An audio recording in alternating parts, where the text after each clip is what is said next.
rabbil alamin wa bihi nasta'inu ala umuri dunya waddin wassalatu wassalamu ala asyrafil mursalin wa ala alihi wa ashabihi ajma'in amma ba'du. Yang sama-sama kita hormati segenap para guru, terlebih khusus yang sudah hadir pada kesempatan malam hari ini. Al-Farom kita bersama Ustaz Muhammad Soleh Salahuddin, yang sama-sama kita hormati nasihat majelis Ustaz Ahmad Rifai, yang sama-sama kita hormati ketua majelis Abang Wawan Kurniawan, yang kita banggakan Grup Hadratul Miski beserta grupnya. Hadirin wal hadirat jamaah Majelis Ulul Miski yang dicintai Allah Subhanahu wa taala. Alhamdulillah kita bersyukur pada kesempatan malam hari ini Allah Subhanahu wa taala berkenan mempertemukan kita kembali di tempat yang sangat indah ini. Semoga Allah Subhanahu wa taala selalu menurunkan hidayah ilmunya untuk kita, sehingga insya Allah kita bersama-sama nanti mendapatkan ilmu yang bermanfaat. Amin. Salawat salam, semoga selamanya tercurah limpahkan kehariban baginda junjungan alam yang habibana wa nabiyana kanjeng Nabi besar Muhammad sallallahu alaihi wasallam, keluarga, sahabat, tabi'in, tabi'at, kalau kita sebagai umatnya, semoga nanti di yaumil qiyamah mendapatkan syafaatnya. Amin ya rabbal alamin.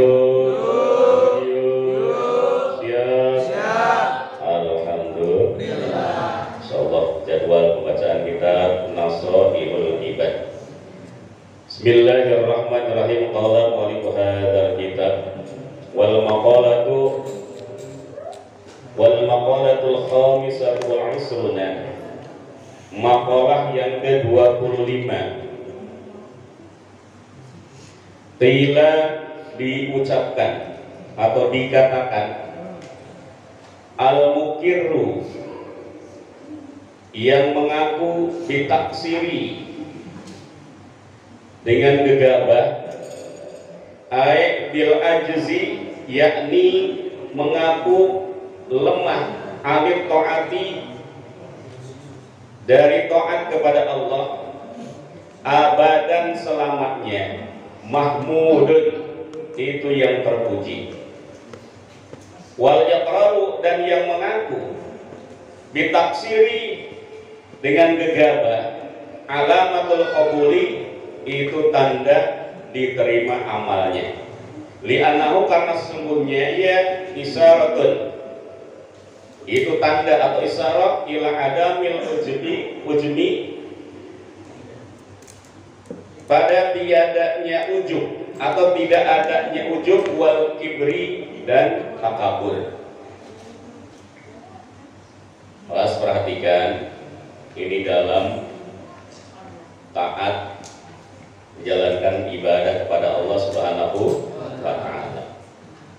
Jadi ketika kita mengaku bahwa diri kita ini masih gegabah dalam ibadah, gegabah dalam taat, masih gegabah dalam melaksanakan sholat, gegabah dalam melaksanakan puasa, gegabah dalam melaksanakan ibadah-ibadah sunnah yang lainnya.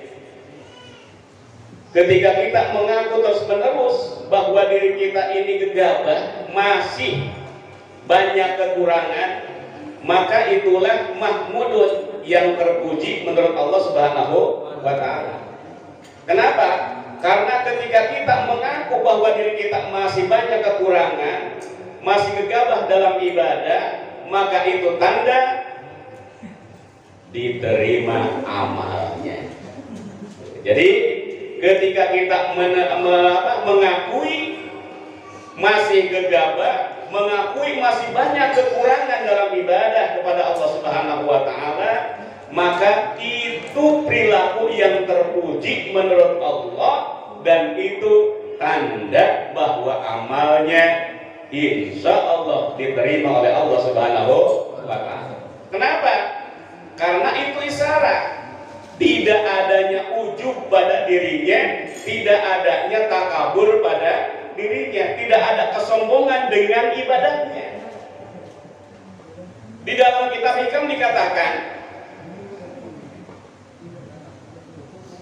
maksiatun orosat zilan wabtikoron khairun min ibadatin orosat izan wastikbaron. Maksiat yang ketika kita tergelincir kepadanya, kepada kemaksiatan tersebut, tapi dengan maksiat itu kita merasakan hina, kita merasakan hina diri kita, sehingga lalu kita merasakan butuh dengan rahmat Allah, butuh dengan kasih sayang Allah. Itu lebih baik ketimbang ibadah yang melahirkan, yang mewariskan diri menjadi takabur,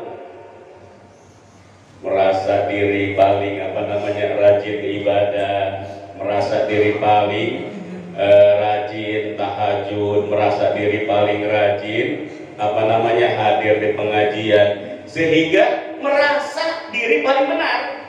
Nah, itu tidak lebih baik ketimbang kita setelah tergelincir kepada kemaksiatan dan melahirkan diri merasa hina-hina di hadapan Allah, lalu kita merasakan butuh akan rahmat Allah.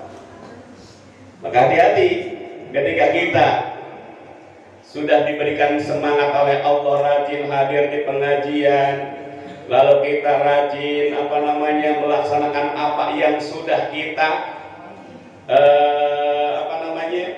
apa yang sudah kita dapatkan dari pengajian, lalu kita laksanakan. Misalkan guru menerangkan, menjelaskan tentang tahajud, kita pun melaksanakan tahajud, kita pun rajin tahajud. Guru menjelaskan tentang sholat duha, kita pun rajin duha. Guru menjelaskan tentang pahala membaca Quran, kita pun rajin membaca Quran. Tapi awas, ketika kita sudah rajin semua itu, jangan merasa diri kita bangga dengan itu semua yang sudah kita lakukan dalam ibadah kepada Allah. Tapi harus kita merasa bahwa ibadah kita masih banyak kekurangan, masih banyak gegabahnya, sehingga kita akan selalu merasakan hina di hadapan Allah Subhanahu wa Ta'ala, dan itu mahmudun, yang terpuji menurut Allah Subhanahu wa Ta'ala, sekaligus tanda akan diterimanya amal oleh Allah Subhanahu wa Ta'ala. Maka sekaligus di dalam kitab Hikam tadi dikatakan,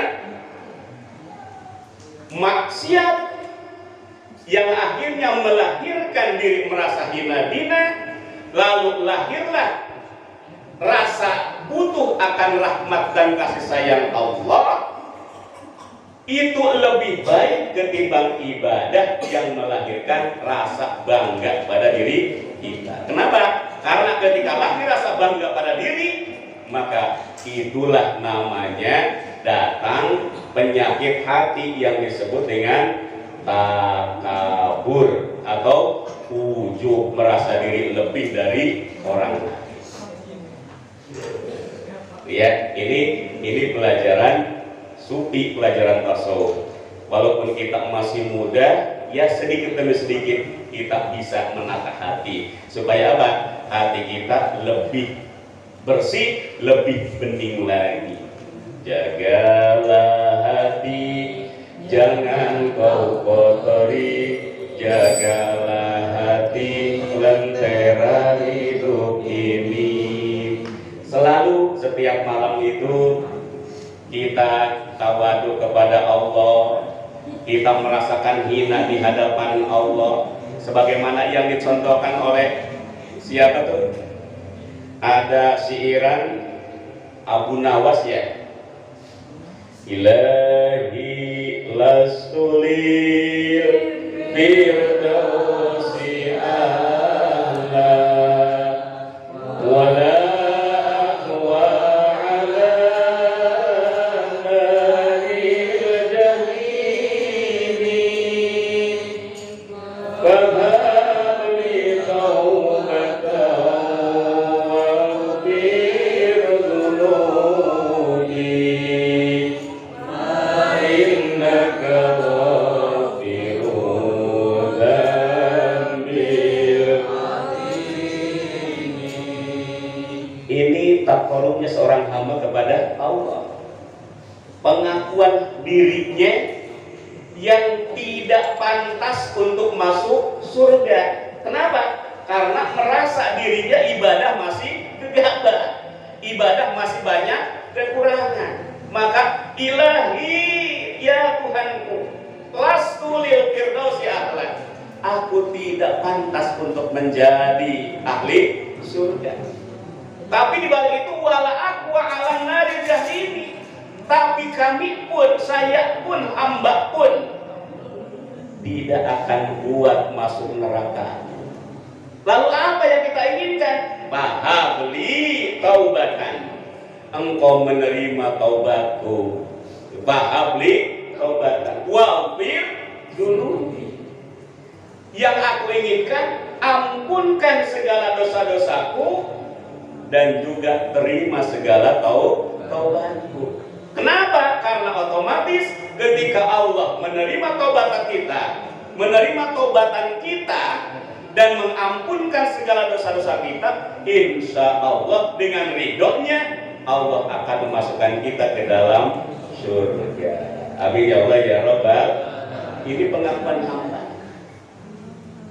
Dunubi mislu a'dadir rimali, fahabli taubatan ya dzal jalali, wa umri naqisun fi kulli yawmin, wa dhanbi zaidun kaifa ihtimali. Ini pengakuan seorang hamba yang merasa dirinya hina karena masih banyak kekurangan dalam ibadah, masih gegabah dalam ibadah. Dunubi ya Rabb, ya Tuhanku, dosaku mislu a'da dirimali, dosaku bagaikan hitungan, bagaikan bilangan. Apa? Ada dari mali, bagaikan bilangan pasir di pantai. Insya Allah. Jadi merasakan banyak dosa. Fahabli taubatan, maka terimalah taubatku. Ya dzal jalali, wahai zat yang maha agung. Wa umri naqisun, sementara umurku naqisun, berkurang setiap hari. Umur kita kira-kira berkurang atau bertambah? Berkurang. Jadi kalau Allah Subhanahu wa taala jatah kita di dunia ini 70 tahun, sekarang taruhlah ada yang sudah 30 tahun, berarti tinggal 40 tahun lagi.